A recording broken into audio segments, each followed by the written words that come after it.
श्री स्वामी समर्थ. जय जय स्वामी समर्थ. श्रोते हो, तुम्हा सर्वांचे आपल्या श्रवणामृत 7 अध्यात्माची या यूट्यूब चॅनलमध्ये खूप खूप स्वागत आहे. आजच्या व्हिडिओमध्ये आपण अशा एका व्रताविषयीची माहिती श्रवण करणार आहोत, जे व्रत मनुष्याला दुःखातून विजयाकडे, अपयशातून यशाकडे आणि अंधारातून प्रकाशाकडे नेते. ते व्रत आहे विजया एकादशीचे व्रत. हे व्रत केले असता आपल्याला शत्रूंवरती विजय मिळवता येतो. त्याचप्रमाणे आजार बरे होतात, जीवनातील अडथळे दूर होतात आणि भगवान विष्णूंची कृपा आपल्याला प्राप्त होते. म्हणूनच या व्रताचे अनन्यसाधारण असे महत्त्व आहे. प्रत्यक्ष प्रभू श्रीरामचंद्रांनी हे व्रत केलेले होते. हिंदू धर्मामध्ये एकादशीची तिथी ही अत्यंत पवित्र मानली जाते. एकादशीचे व्रत हे जगाचे पालनपोषण करणारे भगवान श्रीहरी विष्णू यांना समर्पित आहे. वर्षभरामध्ये एकूण 24 एकादशी असतात. त्यापैकीच विजया एकादशी ही एक आहे. या दिवशी जगाचे पालनपोषण करणारे भगवान श्रीहरी विष्णू यांचे उपवास व पूजा केली जाते.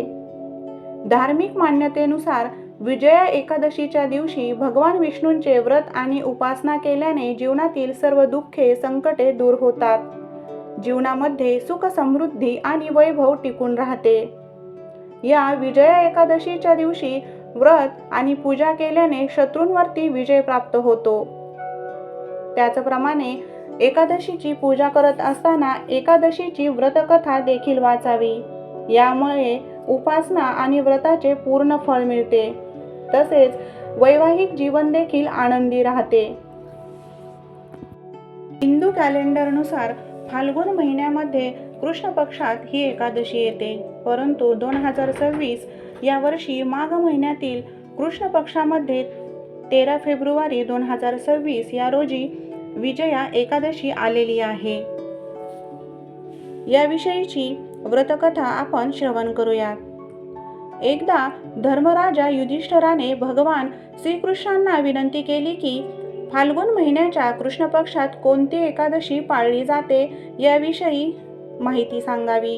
यावर भगवान श्रीकृष्णांनी सांगितले की फाल्गुन महिन्याच्या कृष्ण पक्षामध्ये विजया एकादशी येते. हे व्रत अत्यंत पवित्र आणि पापांचा नाश करणारे असे हे आहे. ही एकादशी राजांना विजय मिळवून देते. त्याचप्रमाणे विजया एकादशीबद्दल ब्रह्माजींनी नारद मुनींना काय काय सांगितले होते ते मी तुम्हाला सांगतो.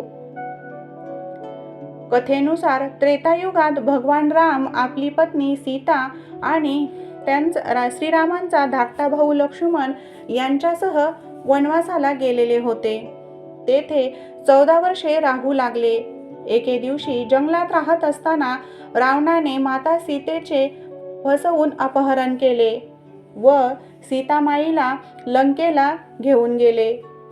माता सीतेच्या अपहरणानंतर प्रभू श्रीरामचंद्र हे अतिशय अस्वस्थ झाले. त्यानंतर त्यांनी आपला धाकटा भाऊ लक्ष्मण याच्यासह सीतामातेचा संपूर्ण जंगलामध्ये शोध घेण्याचा प्रयत्न केला. काही अंतर गेल्यानंतर प्रभू रामचंद्र हे जटायू पक्षाला भेटले. त्याचप्रमाणे यानंतर जंगलामध्ये कबंध नावाच्या राक्षसाचा वध प्रभू श्रीरामचंद्रांनी केला. त्याचप्रमाणे वानर राजा सुग्रीवाशी मैत्री झाली आणि यानंतर माता सीतेचा शोध घेण्यासाठी वानरांची फौज जमा झाली.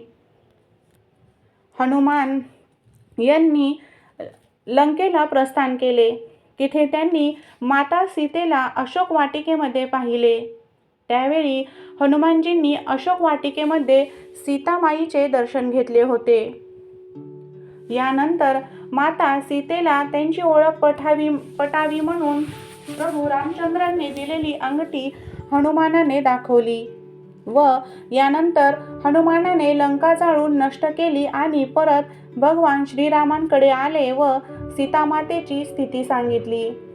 यानंतर प्रभू श्रीरामचंद्र यांनी लंकेवरती हल्ला करण्याचे ठरवले.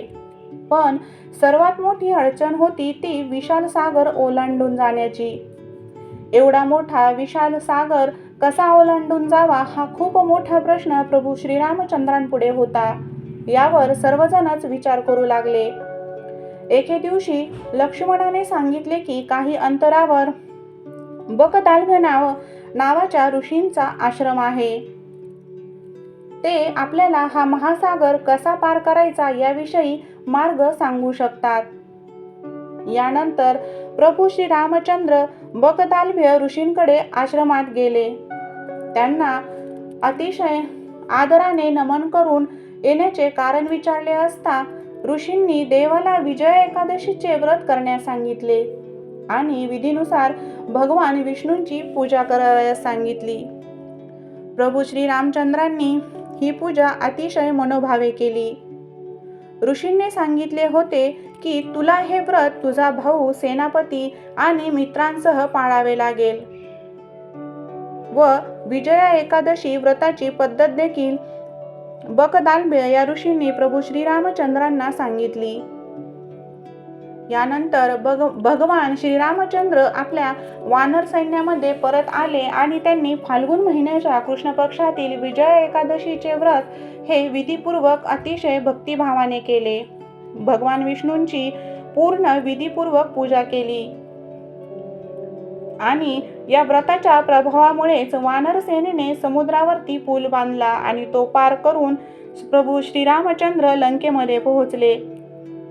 तिथे भगवान श्रीरामाने रावणाचा पराभव केला आणि जिंकले व सीतामातेला अशोक वाटिकेमधून मुक्त केले. अशा प्रकारे प्रभू श्रीरामचंद्रांनी रावणावरती विजय मिळवला. असत्यावरती सत्याचा विजय झाला. जो मनुष्य श्रद्धेने विजया एकादशीचे व्रत करतो, भगवान विष्णूंचे नामस्मरण करतो, त्याला सर्व संकटांमधून मुक्ती मिळते. त्याचप्रमाणे नकारात्मक शक्ती दूर जातात आणि जीवनामध्ये यश प्राप्ती होते. म्हणूनच श्रोते हो, तुमच्या आयुष्यात जर अडथळे असतील, अपयश असेल, तुमचे मन दुःखी नकारात्मक झाले असेल तर विजया एकादशीचे व्रत यथाशक्ती जरूर करावे. भगवान विष्णूंची आराधना करावी, उपासना करावी व भगवान विष्णूंचा कृपा आशीर्वाद नक्की प्राप्त करून घ्यावा.